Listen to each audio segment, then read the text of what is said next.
దెబ్బ మీద దెబ్బ తగిలినా, గాయం మీద గాయమైనా ప్రభుని వదలకుండా హత్తుకొని ఉండగలిగే ఆ పునాది పటిష్టత నీకుందా? ఉండాలి. లేకపోతే పునాది మరమ్మత్తు చేసుకోవాలి. ఈ విషయాన్ని స్పష్టంగా గ్రహించి సిద్ధపడాలి. ఎందుకంటే స్పష్టంగా యేసు ప్రభువే చెప్పారు, నేను చెప్పలా. నన్ను వెంబడించేవాడు ఒక ఇంటిని కట్టుకుంటున్నాడు, నన్ను వెంబడించేవాడు ఒక ఇంటిని కట్టుకున్న వాని పోలి ఉన్నాడు. నా మాట విని నన్ను అనుసరించేవాడు ఒక ఇంటిని కట్టుకుంటున్నాడు. ఆ కట్టుకునేవాడు సరైన పునాది మీద కట్టుకుంటే తిరుగుండదు. లేకపోతే ఆ ఎదురయ్యేటువంటి శోధనలకు ఖచ్చితంగా కూలిపోతాడని ముందే చెప్తున్నాడు యేసుప్రభు.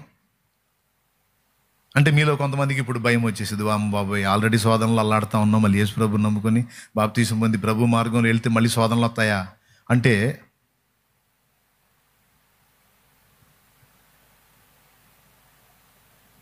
ముప్పై సంవత్సరాలు చదివితే కానీ 30 సంవత్సరాలు ఉద్యోగం రాదు. 30 సంవత్సరాలు ఉద్యోగానికి 60 ఏళ్ళకి రిటైర్మెంట్ ఇస్తారు కదా. 30 సంవత్సరాలు ఉద్యోగాన్ని సంపాదించడానికి పుట్టింది 5 ఏళ్ల దగ్గర నుంచి మొదలుకొని ఇప్పుడైతే మరి పిల్లల్ని 3 ఏళ్ల నుంచి పంపిస్తున్నారులే. అంటే అప్పటి నుంచి చదివి చదివి చదివి చదివి చదివి అన్నిట్లో పాస్ అవుతా చివరికి మొత్తం లైఫ్ సెటిల్ అయిందిరా అంటే 25 నుంచి 30 సంవత్సరాలు పట్టింది ఒక లైఫ్. భూమి మీద ఒక 30 ఏళ్ళు ముష్టి ఉద్యోగం ఇవ్వడానికి 30 సంవత్సరాలు బతుకంత చదువులు మొత్తం మళ్ళీ ఫస్ట్ క్లాస్లో పాసులు అయితేనే ఇస్తారు.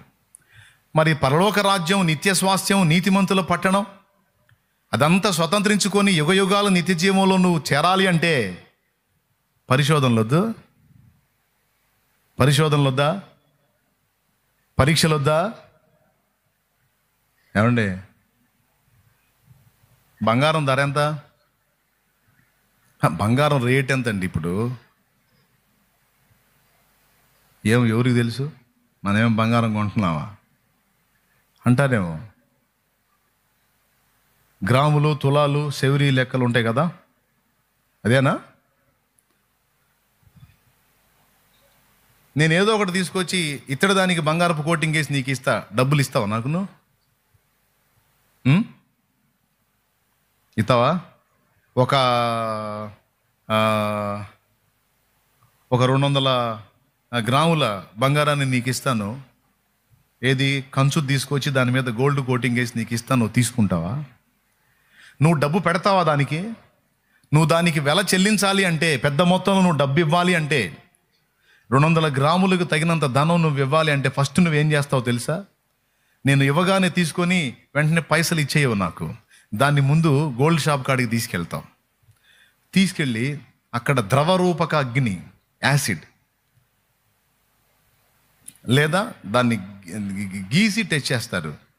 అదన్నా గీట్రాయి మీద గీసి టెస్ట్ చేస్తారు. అదన్నా జరిగింది లేదా?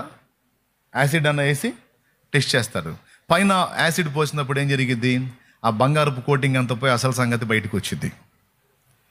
అంటే నువ్వు వెల చెల్లించాలి, పెద్ద మొత్తం నువ్వు డబ్బులు పెట్టాలి అంటే ఖచ్చితంగా పరీక్ష చేసుకుంటావా, చేసుకోవా? పెద్దగా చెప్పండి, గట్టిగా చెప్పండి.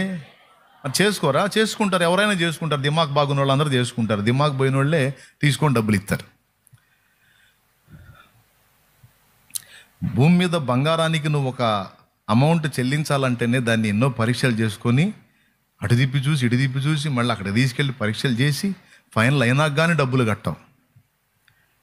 అలాంటిది ఇక్కడ ఏకంగా నీ కోసం ప్రాణం పెట్టాడు, ప్రాణమునే వెలగా చెల్లించాడు, నీకోసం ఆయన రక్తమంతా ధారపోశాడు. ఎక్కడ ఈ భూమి మీద నిన్ను ఇక్కడ ఊరేగించడానికి కాదు, ఇంతకంటే శ్రేష్టమైన మహిమ ప్రపంచంలోకి నిన్ను తీసుకెళ్ళడానికి. అగ్ని ఆరని, పురుగు చావని ఘోరమైనటువంటి శిక్ష నుంచి, పాప శిక్ష నుంచి, నరక శిక్ష నుంచి నిన్ను కాపాడటానికి తన ప్రాణాన్నే పణంగా పెట్టినోడు చెక్ చేసుకోడు? చెప్పరేమండి? ఏం చేసుకోవద్దా? చెక్ చేసుకోవద్దా? న్యాయమా కాదా చెప్పు? న్యాయమే. నీ నాణ్యత తేలాలి, నీ ఒరిజినాలిటీ తేలాలి, నీ భక్తి, నీ విశ్వాసం, దాని యొక్క పరిపూర్ణత ఆయన గ్రహించాలి. అందుకే పరిశోధన తప్పనిసరి. కొన్నిసార్లు ఆయన కొన్ని పరిస్థితులను అనుమతించి పరిశోధిస్తాడు. కొన్నిసార్లు శోధకుడు, అరే మన శత్రువు ఉన్నాడు కదా సిగ్గుమాలినాడు, వాడికి తలుపులు తెరిచి వాడికి అనుమతించి కూడా మనల్ని టెస్ట్ చేయడానికి అవకాశం ఇస్తాడు. ఎందుకు? మన విశ్వాసాన్ని పరీక్షించడానికి, మన నమ్మకత్వాన్ని పరీక్షించడానికి, మన నాణ్యతని నిగ్గుదేల్చడానికి. తప్పకుండా మనకి ఈ పరిశోధనా కార్యక్రమాలు అన్నవి కన్ఫామ్. ఈ పరిశోధనలన్నీ నాకు వద్దులేపు అంటే సర్దుకో.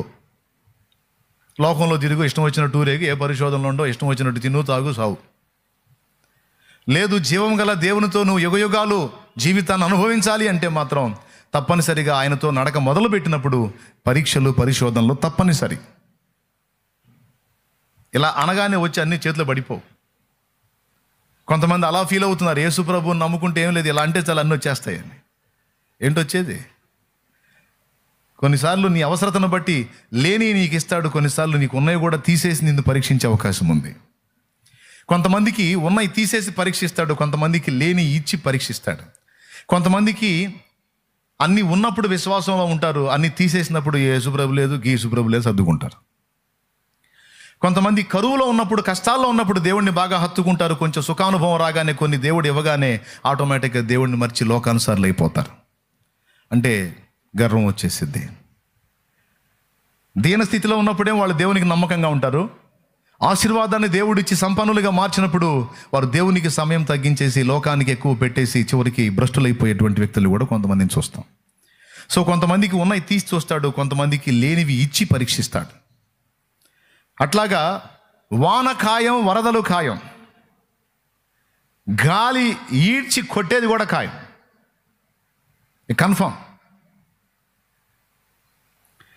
దానికి సిద్ధపడి మనం ఉండాలి. ఎవరు ఉండగలుగుతారంటే పునాది మీద పర్ఫెక్ట్గా ఎవరైతే ఉన్నారో వాళ్ళు మాత్రమే ఉండగలుగుతారు, లేకపోతే కష్టం. అందుకే ప్రతి ఆత్మీయ నాయకుడు ఈ వానకి, వరదలకి, గాలికి తట్టుకునే విధంగా ఒక ఇంటిని కట్టినట్టు సంఘాన్ని కట్టాలి. ఏదో ఆదివారం ఒక ప్రసంగం అని, శుక్రవారం ఒక ప్రసంగం అయిపోయింది, మామ స్తోత్రం అన్నట్టు కాదు. ఒక్కొక్క వ్యక్తితో అవసరమైతే స్నేహపూర్వకంగా అనుబంధాన్ని ఏర్పరచుకొని, అమ్మ ఆత్మీయ తల్లి, ఆత్మీయ తండ్రి కన్న పిల్లల్ని దగ్గరికి తీసుకొని పిల్లలకు అన్నీ నేర్పినట్లుగా మన ఆత్మీయ బిడ్డలకు విశ్వాస పరీక్షలు ఎలా ఎదురవుతాయో వాటిని తట్టుకొని విశ్వాసాన్ని ఎలా కాపాడుకోవాలో బిడ్డలకి నేర్పుకోవాలి. నేను చెప్తున్నాను, ఎప్పుడో భవిష్యత్తులో మహాశ్రమలు రావటం కాదు. అసలు యేసు ప్రభుని నమ్ముకొని నడక మొదలు పెడితేనే తనకు తెలియకుండానే ముళ్ళబాటలోకి అడుగు పెట్టినట్టు. మహిమ కిరీటం కావాలి, మహిమ కిరీటం కావాలి అని అంటున్నారు. మరి యేసు ప్రభు అంతటి వాడే భూమి మీదకి వచ్చినప్పుడు ముళ్ళ కిరీటం భరించక తప్పలేదు. మరి యేసు ప్రభువుకు తప్పని ముళ్ళ కిరీటం నీకు నాకు తప్పిద్దా? ఆయన గుచ్చుకున్న ముళ్ళన్నీ కాకపోయినా, ఆయన పొందినంత గాయాలు కాకపోయినా, కొన్ని ముళ్ళైనా మనకి తప్పదు, కొన్ని గాయాలైనా మనకి తప్పదు. ఎందుకు? నాణ్యతను పరీక్షించడం కొరకు. ఇప్పుడు రెండు అర్థమైనాయి. ఒకటి, పునాది మీద కట్టబడే సంగతిని గురించి మాట్లాడాడు. రెండవది, తప్పనిసరిగా వచ్చేటువంటి వాన, వరదలు. వాన అంటే ఏకవచనం, వరదలు అంటే బహువచనం. అంటే ఒకటి కాదు వరద, మళ్ళా వస్తానే ఉంటాయి. నువ్వు బ్రతికున్నంత వరకు. మీరు చెప్పండి, అంతకుముందు ఒక సమస్యతో బాధపడ్డారు, ఆ సమస్య పోయిందనుకున్నారు, అమ్మయ్య ప్రభు ఆ స్తోత్రం అని కృతజ్ఞతా కూటం పెట్టుకున్నారు. కొద్ది రోజులు గడిచింది, మళ్ళీ ఇంకో సమస్య వచ్చిందా రాలేదా? ఎంతమంది చేతులు ఎత్తండి. అంతకుముందు ఒక సమస్య ఉండే, చాలా రోజులు బాధపడే, ఆ సమస్య పోయింది, దేవుని కృపలో కృతజ్ఞత కూటం పెట్టుకుని దేవాన్ని కార్యం చేసావు తండ్రి స్తోత్రం అని పండగ చేసుకున్నారు. కొద్ది రోజులు గడిచింది, కొన్ని నెలలు గడిచింది, ఆటోమేటిక్గా మళ్ళీ ఇంకొకటి వచ్చిందా రాలేదా? వచ్చిందన్న వాళ్ళు చేతులు ఎత్తండి. దాదాపు అందరూ చేతులు ఎత్తారు, అంటే ఎదురైనాయి. సో అంతకుముందు తీసేసిన దాన్ని ఇప్పుడు కూడా తీసేయగలడు. వాన వస్తుంది, వరద వస్తుంది, గాలి వీచి కొట్టిద్ది, ఎన్ని వచ్చినా పునాది మీద నువ్వు కట్టబడ్డావు. ఇంకొకటి, నీ ఇంట్లో యేసు ప్రభు ఉన్నాడు, నీలో ఆయన ఉన్నాడు. పరిశుద్ధాత్మ ద్వారా ప్రభు మనతో ఉన్నాడు, మనలో ఉన్నాడు. ఒకటి, పునాది మీద నువ్వు ఉన్నావు. రెండవది, నీతో ఆయన ఉన్నాడు. ఇప్పుడు యేసు ప్రభు దోణిలో ఉన్నప్పుడు గాలి సముద్రం మీద లేచి ఈడ్చి అలలు కొట్టినప్పుడు శిష్యులు పరిగెత్తి, ప్రభువా మేము నశించుతున్నాం, నీకు చింత లేదా అని వచ్చారు. అప్పుడు యేసు ప్రభు లేచి ఏం చేశాడు? మీరు గమనించాలి, గాలిని తుఫానును రాకుండా ఆపాడా, వచ్చినాక గద్దించాడా? పెద్దగా చెప్పండి. ఏమండే నోరు తెరవండి. స్తోత్రం. దానియేలు సింహాల గుహలో వెయ్యబడక ముందే ఆపేశాడా, వెయ్యబడ్డ తర్వాత దూతనంపాడా? అంటే దీన్ని బట్టి ఏమర్థం అవుతుంది? సింహాల గుహలోకి వెయ్యబడ్డ స్థాయిలో పరీక్షింపబడ్డారు. శద్రకు, మేషాకు, అబేద్నెగోలు అగ్నిగుండంలో వెయ్యబడకుండా ఆపబడ్డారా, వెయ్యబడ్డ తర్వాత ప్రభు ప్రత్యక్షమయ్యాడా? అసలు వెయ్యకుండా ఆపేయచ్చుగా. ఐసా నహి హోతా, వైసా నహి హోతా. స్తోత్రం. హల్లెలూయా. అట్లా నడవదు. నిగ్గు తేలాలి. ఆ విశ్వాసం రంగేదో బట్టబయలు కావాలి. అందుకే పెను ఉపద్రవాలాంటి ఆపదలు చుట్టుముట్టినప్పుడు మౌనంగా ఉంటాడు, పట్టించుకోనట్టు ఉంటాడు, మొర విననట్టుంటాడు, అర్థం చేసుకోనట్టు ఉంటాడు, నీ ఆవేదనను గమనించినట్టు ఉంటాడు, ఏమీ పట్టినట్టు ఉంటాడు. వాళ్ళ ముగ్గురిని బంధించి అగ్నిలోకి విసిరిందాకా అసలు ఏమైనా పట్టించుకున్నాడా? తెరా విసిరిన తర్వాత చూస్తే 4వ వాడుగా అక్కడ ప్రత్యక్షమయ్యాడు, అగ్నిలో ప్రత్యక్షమయ్యాడు. అదే సన్నివేశంలో ఒకవేళ మనం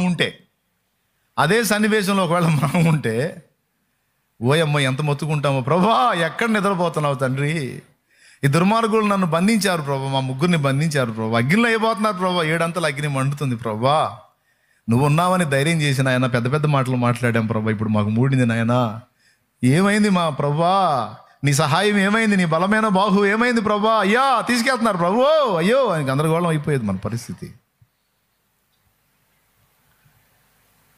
స్తోత్రం.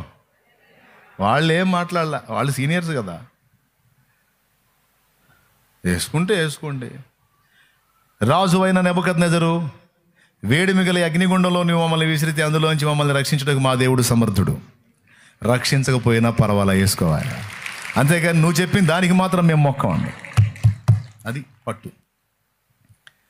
అంతేగాని అన్నయ్య అంతకుముందు వచ్చాలే కానీ అన్నయ్య మా వాళ్ళు ఊరుకోవట్లేదు, అన్నయ్య మా వాళ్ళు ఊరుకోవట్లేదు, కులం అంతా ఎలేస్తాం అంటున్నారు, గుడికి రాకపోతే, వచ్చి సాష్టాంగ పడకపోతే, అవన్నీ చేయకపోతే ఒప్పుకోవట్లే అస్సలు, అమ్మో మా ఇంటి మీదకి వచ్చారు అన్నయ్య, అందుకని ఇంకా ఇక అది వదిలేసి ఇక ఇందులోనే ఇదవుతున్నావులే అన్నయ్య అని చెప్పి మళ్ళీ ట్విస్ట్ ఏందనుకున్నావు, ప్రార్థన చేయండి అన్నయ్యో, నేనేం బోర్లు పడుతుంటాను, మీరేం ప్రార్థన చేయండి అన్నయ్య.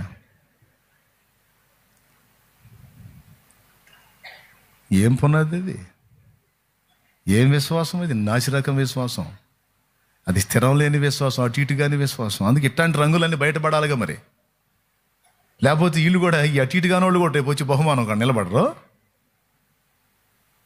ఈ అటు ఇటు కాని వాళ్ళు కూడా రేపు వచ్చి బహుమానం దగ్గర నిలబడరు. అందుకని అసలు ఏది ఒరిజినల్ సరుకు, ఏది డూప్లికేట్ సరుకు తేలాలగా. అందుకే మొత్తానికి గాలి, వాన, వరదలు తప్పదు. టోటల్గా మాకు అగసాట్లో ఉన్నాయని చెబుతున్నావు, అదేగా. మీకేంది, క్రీస్తులోనికి వచ్చిన ప్రతి ఒక్కనికి అగ్ని పరీక్షలు తప్పదు. ఈ మాట సాక్షాత్తు బైబిల్లోనే రాస్తుంది. పేతురు రాసిన మొదటి పత్రిక 1వ అధ్యాయము 6-7 వచనాలు ఒకసారి చూడండి. ఇందువలన మీరు మిక్కిలి ఆనందించుచున్నారు గాని అవసరమును బట్టి నానా విధములైన శోధనల చేత ప్రస్తుతమున కొంచెము కాలము మీకు దుఃఖము కలుగుచున్నది. నశించిపోవు సువర్ణము అగ్ని పరీక్ష వలన శుద్ధపరచబడుచున్నది గదా, దానికంటే అమూల్యమైన మీ విశ్వాసము ఈ శోధనల చేత పరీక్షకు నిలిచినది. యేసుక్రీస్తు అమూల్యమైన ఆగు శామ్యూయల్, అమూల్యం, బంగారం కంటే కూడా విలువైనదంట మన విశ్వాసం. నశించిపోవు సువర్ణము అగ్ని పరీక్ష వలన శుద్ధపరచబడుచున్నది కదా, దానికంటే, గోల్డ్ కంటే కూడా అమూల్యమైన మీ విశ్వాసము ఈ శోధనల చేత పరీక్షకు నిలిచినదాయి. అన్నానికి లేని రోజు రప్పిస్తాడు, అన్నానికి లేని రోజు రప్పిస్తాడు. అంటే ఇంట్లో గడవని రోజులు. సరే గడవపోతే ఏదో పొట్ట మార్చుకుంటూ అట్లా ఉంటాం. అదే టైంలో శోధకుల్ని పంపిస్తాడు. మళ్ళీ శోధకులు వస్తారు. వచ్చి వాళ్ళకి రెండో పాయింటే మాట్లాడరు. ఫస్ట్ వాళ్ళు ఎత్తేది ఏంటంటే యేసు ప్రభు యేసు ప్రభు యేసు ప్రభు యేసు ప్రభు అని తెగ ప్రార్థనలు చేతివి, తెగ పోతివి, తెగ నమ్ముకుంటావమ్మా. ఈరోజేమో కుండలో కూడు కూడా లేకపోయే, పట్టెడు అన్నం కూడా లేకపోయే, అంత ఆహారం కూడా లేకపోయే. ఏం చేశాడమ్మా నీ దేవుడిని? ఫస్ట్ ఎత్తేది దేవుడి గురించే. ఈ దరిద్రులు అంతసేటు దేవుడిని అనకపోతే వాళ్ళు తెచ్చి ఇవ్వచ్చుగా. అంత ప్రేమ వలకబోసేవాళ్ళు. ఏం చేశాడు నీ దేవుడు అనకపోతే నీకేం మాయరోగం, నువ్వు సాయం చేయొచ్చుగా. అట్లా చేయరు. చేయకపోగా పుల్ల పొట్టులాగా ఈ మాటలు గుచ్చుతూ ఉంటారు. నీకు తెలియదు వాళ్ళని కూడా దేవుడే నీ మీదకి పంపించాడని. నీకు ఇంట్లో జరగని పరిస్థితులు రప్పించి మళ్ళీ నేను గాయపరిచే వాళ్ళని ఆయనే అనుమతిస్తాడు. ఈ మాటల దెబ్బకు ఒక్కసారి ఆవేశం పెరిగి కొంతమంది అయితే ఇంకేసు ప్రభు లేదు, గీసు ప్రభు లేదు, ఇంక నేను బాగున్నదినే ఇంక బాను. ఏంది నేను మామూలుగా ప్రార్థన చేశానా, మామూలుగా భక్తి చేశానా, అసలు ఏం చేశాను నేను? ఏందన్నా నేను ఎంత భక్తి చేశానన్నా? ఏందన్నా నాకు ఇంట్లో లేకపోవటం ఏందన్నా? ఈ దరిద్రం ఏందన్నా? నేను బాను. అప్పుడు ఆ వచ్చినోడు నాకు కావాల్సింది కూడా అదే. నేను ఎటు నాశనంలో ఉన్నా నువ్వు కూడా నాశనం అయిపోవాలా. అది అప్పుడు నా కడుపు చల్లగా ఉంటుంది. రైట్, ఇప్పుడు మంచి నిర్ణయానికి వచ్చావు. అది వదిలేస్తాను అన్నాడు. ఇప్పుడు వచ్చి పడిందా? మరి ఇప్పుడు వచ్చి పడిందా? నువ్వు ఆ మాట అంటావా, లేకపోతే అసలు ఏ మాట అంటావని దేవుడు గమనిస్తూ ఉంటాడు. అన్నానికి లేని రోజును రప్పించి, అప్పుల పాలయ్యే పరిస్థితిని రప్పించి, రోగిష్టిగా మారే పరిస్థితిని రప్పించి, కఠినమైన శ్రమల్లోని నిన్నుంచి నీ విశ్వాసాన్ని అగ్ని చేత పరీక్షిస్తాడు. అప్పుడు నీ డైలాగ్ ఏంటి అనేది దడగమ్ముతుందా? స్తోత్రం. అన్నా ఇప్పుడు ఎన్ని ఉన్నాయా? ఏమో నువ్వు ముందే పునాది మీద కట్టబడి ఉంటే, నువ్వు ముందే ఒరిజినల్ గోల్డ్ అయితే 1-2 టెస్టుల్లో పాస్ అయిపోతావు, అయిపోయింది. ఇంక మళ్ళీ ఏమి ఉండవు. ప్రభు చిత్తం. నువ్వు అనుమానాస్పదంగా కనపడ్డావు అంటే ఇంక రకరకాల టెస్టులు స్టార్ట్ అవుతాయి నీకు. అలాంటి కఠినమైన అనుభవాల్లోకి నిన్ను తీసుకెళ్ళి అసలు నీ డైలాగ్ ఏందో గమనిస్తాడు. ఆహారానికి లేకుండా చేయడం ఒకటి పక్కన పెట్టి ఈ ఈ ఈ ఈ అగ్గిపుల్లలు ఉంటాయి కదా, అగ్గిపుల్లలను పంపిస్తాడు. అగ్గిపుల్లలు వచ్చి పొడుస్తూ ఉంటాయి. అప్పుడు నీ డైలాగ్ ఏంటంటే, ఈరోజు అన్నానికి కాదు, ఇక నా బ్రతుకంతా అన్నానికి లేకుండా నేను ఈంతున చనిపోయినా, నా పిల్లలు నేను మొత్తం పస్తులతో చచ్చినా చస్తాం, ఆయనను మాత్రం వదిలిపెట్టను. ఆయన నమ్మదగినవాడు, నన్ను పిలిచినవాడు నమ్మదగినవాడు, నా కోసం ప్రాణం పెట్టినవాడు. పట్టాడు అన్నం నాకు పెట్టడా? మరి నాకు ఆ అన్నం పెట్టకుండా అట్లా ఆపాడంటే నన్ను ఎందుకు ఆపాడో నాకు తెలుసు, నిన్నెందుకు పంపించాడో కూడా నాకు తెలుసు. నా బుద్ధిని టెస్ట్ చేయడానికి నీలాంటి వాళ్ళు 100 మంది వచ్చి కూర్చొని మీటింగ్లు వేసిన ఐ డోంట్ కేర్. ప్రభా, ఈ ఒక్కరోజు కాదు, ఈయంతో 10 రోజులు లేకపోయినా సరే ఒక్క మాట నిన్ను విడిచిపెట్టి నేను పోను. నా కోసం ప్రాణం పెట్టినాడు అయ్యా నువ్వు, నన్ను ప్రేమించినోడివి నువ్వు. మరి నన్ను ఈ స్థితిలో వదిలేసావంటే కారణం లేదా? ఏదో నాలో పాపం ఉండి ఉండొచ్చు, లేదో నేను మూర్ఖత ఉండి ఉండొచ్చు. నన్ను శుద్ధి చేస్తున్నావేమో, లేకపోతే నా విశ్వాసాన్ని పరీక్షిస్తున్నావేమో, నాకు ఇంకా ఎక్కువ మొత్తంలో సాయం చేయగోరి నా విశ్వాసాన్ని, దాని యొక్క నాణ్యతని నువ్వు తెలుసుకొని కోరావేమో. నీకు స్తోత్రం, నిన్ను మాత్రం వదలను. ప్రాణమే నా కోసం బలిగా అర్పించినోడివి, నా కోసం ఉమ్ములు సహించావు కదయ్యా, కొరడా దెబ్బలు తిన్నావు కదయ్యా, కాళ్ళల్లో చేతుల్లో శీలలు పొందావు కదయ్యా, తల ముళ్ళ చేత గుచ్చబడింది కదయ్యా, చర్మము చీలికలు పేలికలు అయ్యేటట్టు నా కోసమే దెబ్బలు తిన్నావు కదా. నాకు తెలియదు అనుకుంటున్నావు ప్రభా? ఇవన్నీ నేను ఎరగననుకుంటున్నావా? నా కోసం ఇంత చేసిన వాడివి ఈరోజు నాకు అంత అన్నం దొరకని స్థితికి తీసుకొచ్చావంటే ఖచ్చితంగా నీవు నన్ను పరీక్షిస్తున్నావని నేను ఎరుగుతున్నావు. నీ చిత్తమే సిద్ధించుగాక. నా కోసం ప్రాణం ఇచ్చిన నువ్వు పట్టెడు అన్నం నాకు నిశ్చయంగా పెడతావు తండ్రి అని నువ్వు అనగలిగితే నీ పునాది పటిష్టం. పెట్టకపోయినా, ఆహారం పెట్టకపోయినా పర్వాలేదు, తండ్రి అనగలిగితే డబల్ పటిష్టం. అది ఒరిజినల్.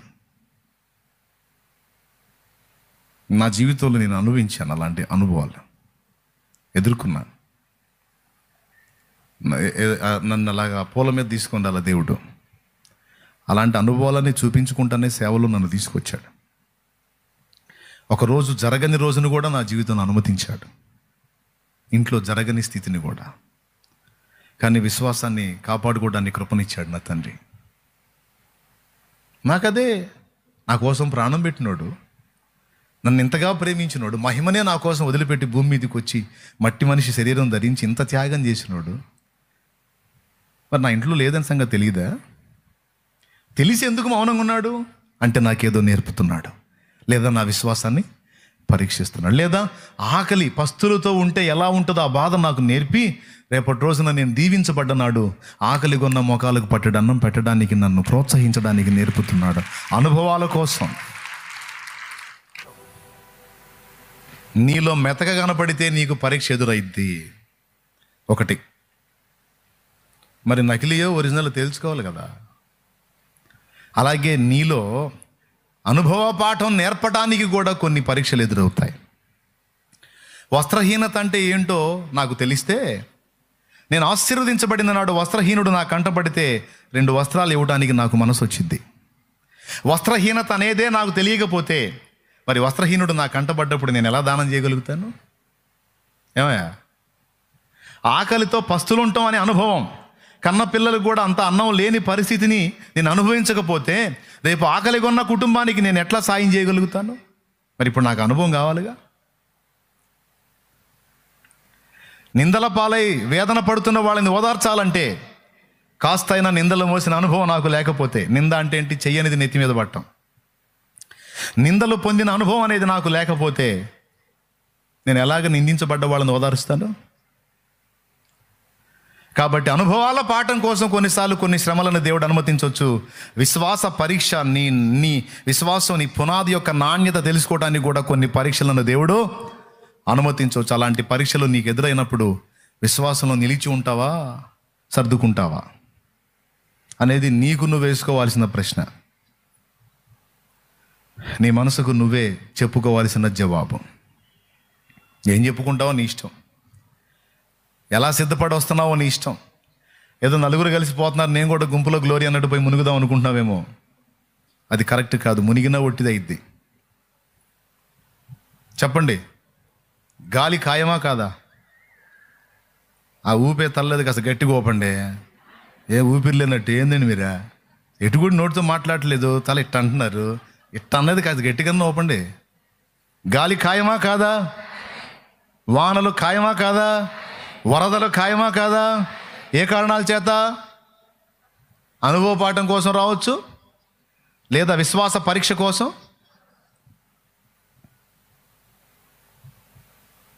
న్యాయమా కాదా మనకు రావటం? అది మనకు వచ్చేటువంటి పరీక్షల మూలం ఇది. తర్వాత కొన్నిసార్లు మనలో ఉన్న అహాన్ని విర్రగొట్టడానికి కూడా కొన్ని పరిస్థితులను మనకు అనుమతిస్తాడు. మనలో దేవునికి నచ్చని దుర్గుణాలని విర్రగొట్టడానికి కూడా, మనలో ఉన్నటువంటి అహంభావాన్ని విర్రగొట్టడానికి కూడా కొన్ని పరిస్థితులను దేవుడు అనుమతిస్తాడు. కొంతమందికి వాళ్ళ జ్ఞానం మీద గొప్ప అంచనాలు ఉంటాయి, వాళ్ళ తెలివితేటల మీద. మరి అది విరిగిపోవాలంటే వాళ్ళ తెలివితేటలు మొహం పగలగొట్టాలా, వాళ్ళ తెలివితేటలు బెడిసి కొట్టాలా, వాళ్ళ జ్ఞానం బెడిసి కొట్టాలా. కొట్టినప్పుడు అయ్యబ్బో మన జ్ఞానం ఏదో అనుకున్నాం కానీ అంత బుస్సే, ఏదో దేవుడి దయ అనుకుంటే లైన్లోకి వస్తాడు. లేకపోతే అసలు మన ఐడియా ఎవడికి రాదుగా అంటుంటాడు. తన్ను పడినంత వరకు, తన్ను పడ్డ తర్వాత మనదేముందిలే అంత దేవుడి కృప అన్నకాడికి వస్తాడు. తెస్తాడు దేవుడు, తేవాలి, లేకపోతే పాడైపోతాం మనం. అందుకే మనల్ని విరగొట్టి నల్లగొట్టి ఆశీర్వదించడానికి, రెండవది విశ్వాసాన్ని పరీక్షించడానికి, మూడవది అనుభవాలు నేర్పించడానికి, ఇలా కొన్ని కారణాలను బట్టి మనకి గాలి, వాన, వరదలు అనుమతించబడతాయి ఆత్మీయ జీవితానికి. అప్పుడు ఎలా ఉండాలి పునాది? బండ మీద కట్టిన ఇంటి వలె పునాది పటిష్టంగా ఉండునట్లు జాగ్రత్తగా చూసుకోవాలి. 4వ కారణం, విశ్వాస పరీక్ష కాదు, అహాని విరగొట్టడానికి కాదు, అనుభవ పాఠానికి కాదు. ఇవన్నీ లైన్లోనే ఉంటాయి. అయినా వాన వచ్చింది, వరదలు వస్తే గాలి కొట్టింది. అదెందుకో తెలుసా?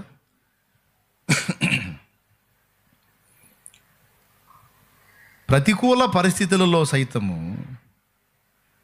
మనం దేవుణ్ణి ప్రేమించినప్పుడు, ఎదురు దెబ్బలు తగులుతున్నప్పుడు సైతము మనం దేవుని ప్రేమించినప్పుడు అవి మొత్తం రాయబడతాయి. అక్కడ రాయబడతాయి. ఎట్లా అంటే, రేపటి రోజున మనం ఆయన ముందు నిలబడతాం ఖచ్చితంగా. ఈ భూమి మీద అయితే ఎక్కువ కాలం ఉండంలే, ఒక రోజుకి వెళ్ళేది. అంత ఆరోగ్యవంతులైనా టపా కట్టేది ఖాయం, అది ఏమి ఉండేది కాదు. ఒకరోజు అయితే ఆయన ముందు నిలబడేది ఖాయం. మనం ఆ నిలబడ్డ నాడు నిన్ను ఆయన దగ్గరికి తీసుకొని హత్తుకుంటాడు. నా కుమారుడు, నేను ఇచ్చినా నన్ను మయంపరిచాడు, నేను ఇవ్వకుండా అసలు ఎంతవరకు నన్ను ప్రేమిస్తాడో చూద్దామని ఇవ్వకుండా నిలిపినా కూడా నన్ను ప్రేమిస్తానే ఉన్నాడు నా కుమారుడు దా అని రేపటి రోజున మనకి మెప్పు కలిగించడానికి, మహిమ కలిగించడానికి, ఘనత కలిగించడానికి కూడా కొన్ని పరీక్షలు మనకు అనుమతించబడతాయి. ఇది 4వ కారణం. భక్తుల విశ్వాసాన్ని అగ్ని పరీక్షకు నిలబెడతాడంట. అగ్ని పరీక్షకు నిలబెట్టి ఆ అగ్ని పరీక్షలో కాలిపోకుండా నిలిచి ప్రభువుని మయంపరిచినప్పుడు, రేపు ఆయన ముందు నిలబడ్డప్పుడు శబాష్ అంటాడు. శబాష్, చాలా గాయపరిచాను నిన్ను, చాలా వేదన గురి చేశాను, నువ్వు నన్ను ముఖం ఎదుట దూషించి వెళ్ళిపోవచ్చు నన్ను, కానీ వెళ్ళకుండా నువ్వు నన్ను హత్తుకున్నావు చూడు, దా నువ్వు యోగ్యురాలివిదా, యోగ్యుడివిదా అంటాడు ఆయన. చూపిస్తాడు. కఠినమైన శ్రమలకి ఇదిగో నిన్ను అగ్ని పరీక్షలో నేను ఉంచాను నిన్ను, అయినా నువ్వు నన్ను విసర్జించలేదు. నీకుండిన శక్తి కొంచెమే అయి ఉన్నప్పటికీ నీ ఓర్పు విషయమైన నా వాక్యము నీవు గైకొంటివి. బిడ్డలారా చూడండి, ఇదిగో ఈమెను చూడండి, ఇదిగో ఇతన్ని చూడండి అని కోట్లాది మంది దూతలు ఎదుట, కోట్లాది మంది మానవులు ఎదుట రేపు ప్రభువే మనల్ని ఘనపరుస్తాడు, మన తల ఎత్తుతాడు, మహింపరుస్తాడు. ఇది 4వది. ఇట్లాగా మనల్ని దేవుడు శ్రమల కొలిమిలోనికి తీసుకెళ్ళడానికి అనేక కారణాలు ఉన్నాయి. 4 నేను చెప్పింది ఇంకా ఉన్నాయి. ఇవన్నీ అవసరమా అనవసరమా? ప్రభువు రారాజు, ఆయన చిత్త ప్రకారం మనల్ని నడిపిస్తాడు. అది కూడా ఆయన అందరికీ ఇవ్వడు. ఏబు గ్రంథం చూసి కొంతమంది అనుకుంటారు ఏబు లాంటి శ్రమలు నాకు వస్తాయేమో అని.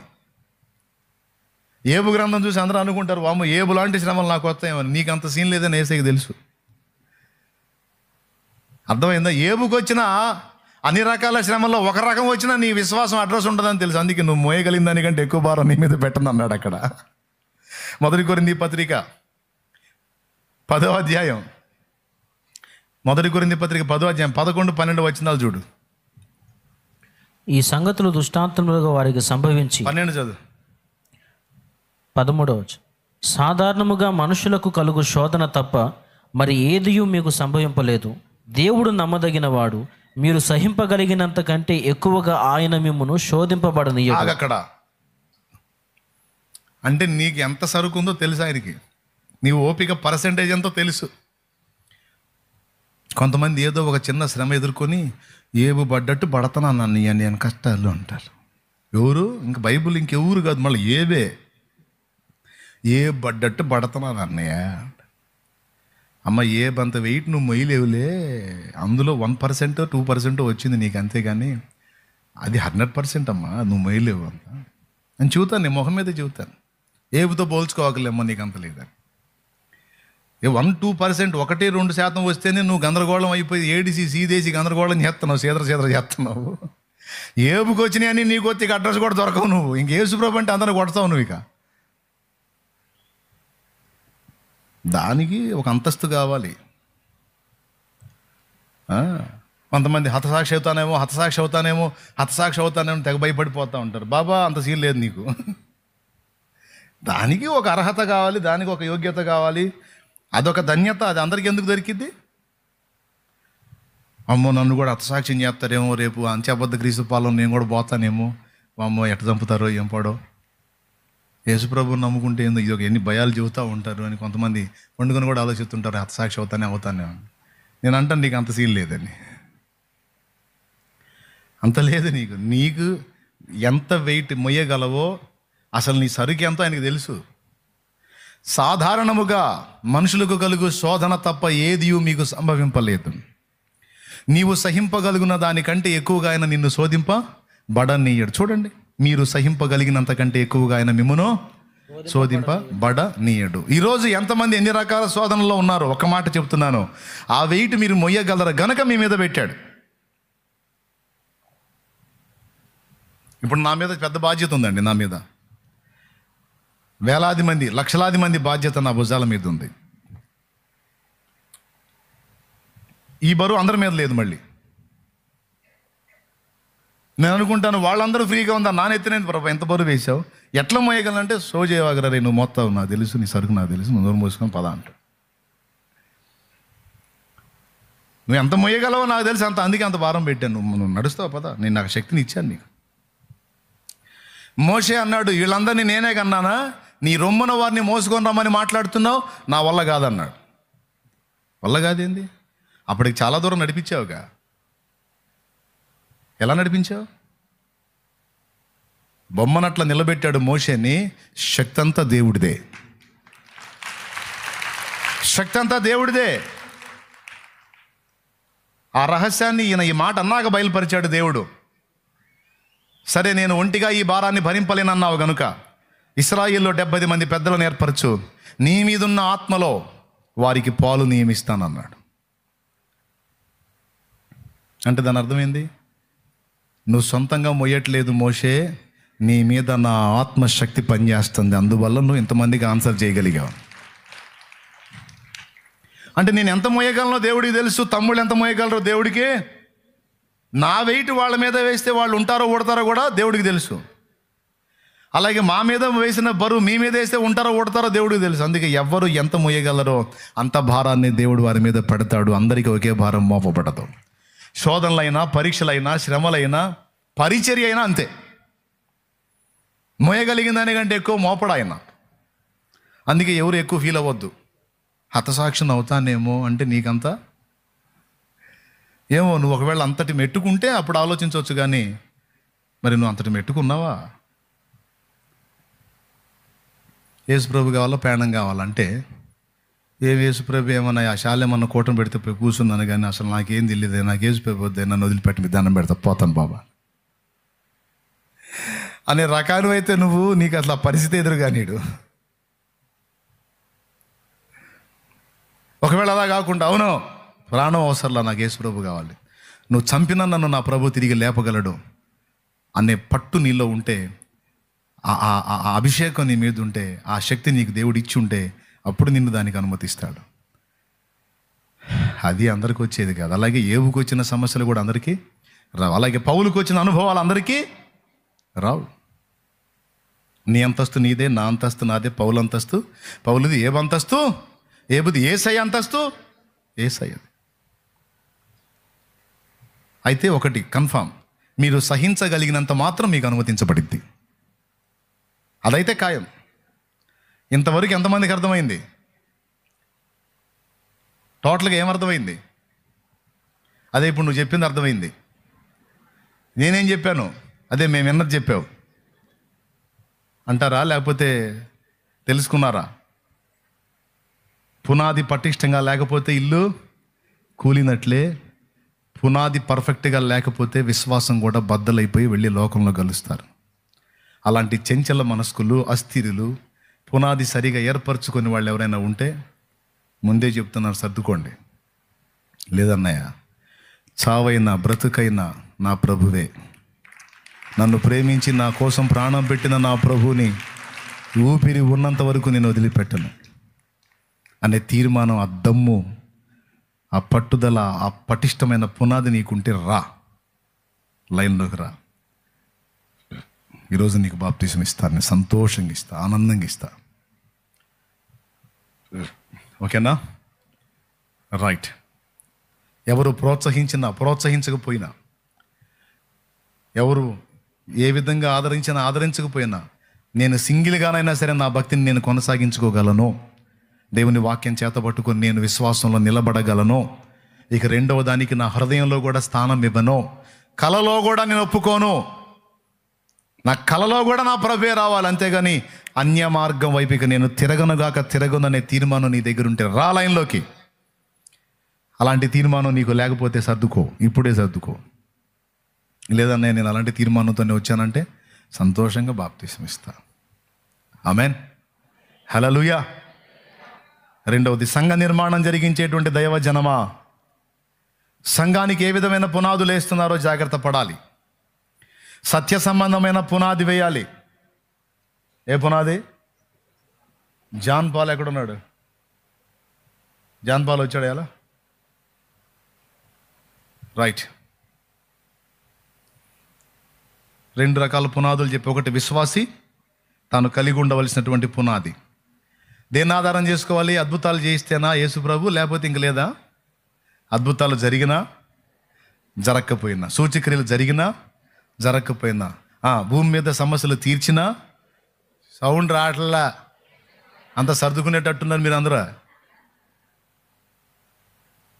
సమస్యలు తీర్చినా, రక్షింపగలిగినా రక్షింపకపోయినా, ఏసే మా దేవుడు, ఏసే మా రక్షకుడు, ఏసే మా ప్రభు. ఖాయమేగా, డౌట్ లేదుగా? రైట్. ఇది పునాది.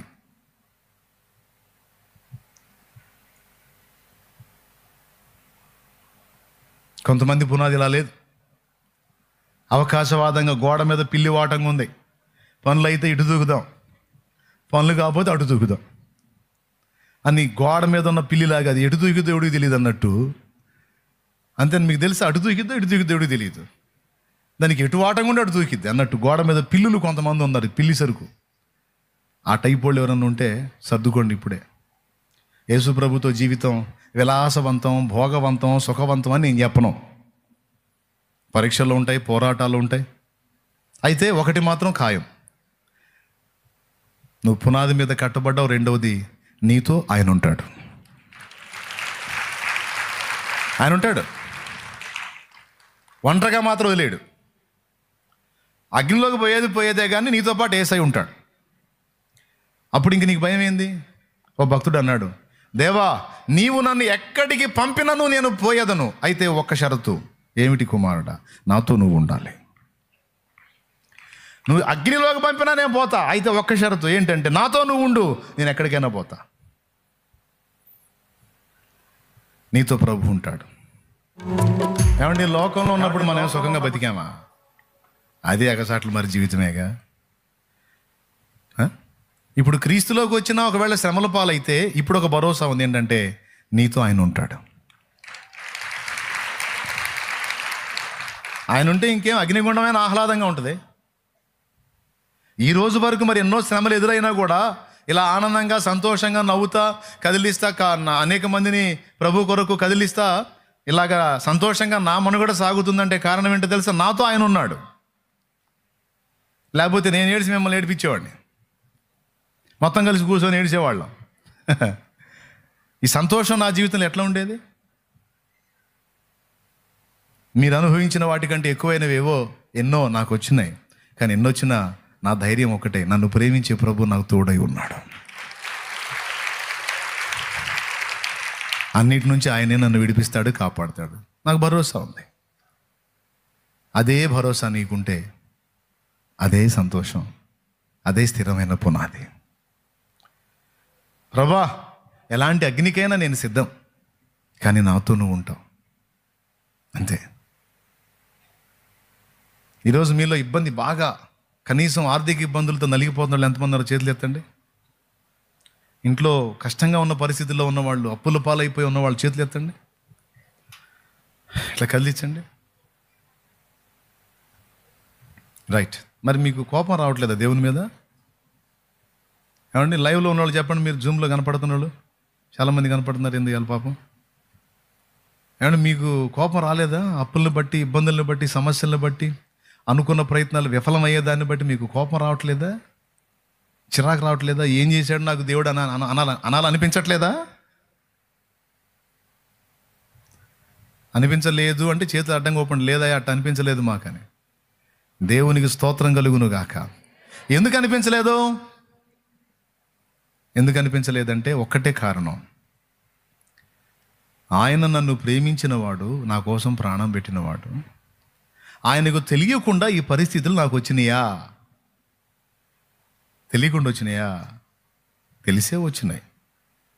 తెలిసే వచ్చినాయి అంటే అనవసరంగా వచ్చినాయా? అవసరాన్ని బట్టి వచ్చినాయా? ఖతం. ఈ అవసరం, అందుకే ఆయన అనుమతించాడు. అనుమతించినట్లే తొలగించగలడు. ఆయన నాకుంటే చాలు. ఆయన నాకుంటే చాలు. ఆయన ఉంటే చాలు, ఎన్నైనా భరిస్తా. ఇవన్నీ పాటల్లో మెన్షన్ చేశానండి, పరిశుద్ధాత్మ ప్రేరణలో. ఇప్పుడు నేను చెప్పిన సందేశంలో చాలా విషయాలు పాటల్లో మెన్షన్ చేశాను నేను. నా క్షేమాధారము నువ్వే ఈ జగతిలో, ఆక్షేపణ చెయ్యను నేను ఏ కొరతలు, కలతలలు నేనున్న కలవరపడనయ్యా, నీ తలపులలో నేనున్న అంతే చాలయ్యా. దాని అర్థం ఏంటి? కలతలున్నా నేనేం కలవరపడను. నీ తలపుల్లో ఉన్నాను చూడు, నీ ఆలోచనలో ఉన్నాను చూడు, నాతో నువ్వు ఉన్నావు చూడు, నాకు అంతే చాలు. నీకు ఎన్నైనా అలా వెళ్ళిపోతా ప్రభా, నీకు స్తోత్రం. అది పట్టు. విశ్వాసులారా, మీరు కలిగి ఉండాల్సిన పునాది ఇది. ఎంతమందికి అర్థమైంది? ఇప్పుడు చెప్పండి. రోగం తగ్గితే దేవుడా, అనుకున్నది జరిగితే దేవుడా, అప్పులు తీరితే దేవుడా, మనం అనుకున్న వాళ్ళు బతికితే దేవుడా, పోయినా కూడా కదా, పోతేనా నేను కూడా పోతా అంటావా? పోయినోళ్ళు పోయినా నేను మాత్రం యేసుతోనే. రెండవది, విశ్వాసులకి ఇది పునాది. సేవకుడా, నీ బిడ్డలకు నువ్వు వేయాల్సినటువంటి పునాది సత్యం అనే పునాది. పరిశుద్ధులకు ఒక్కసారి అప్పగింపబడిన బోధ అనే పునాది. వాళ్ళని ఎలా ప్రిపేర్ చేయాలి దేవుని కొరకు అనే విషయాన్ని నువ్వు గ్రహించాలి. ఈ పునాది నువ్వు కలిగి ఉండాలి. ఆత్మీయ బిడ్డలకు కూడా అది వేయాలి. రెండు, లాస్ట్ మాట ఒకటి చెప్పి ఇక నేను ముగిస్తాను. కొంతమందికి పునాదులు ఉన్నాయి.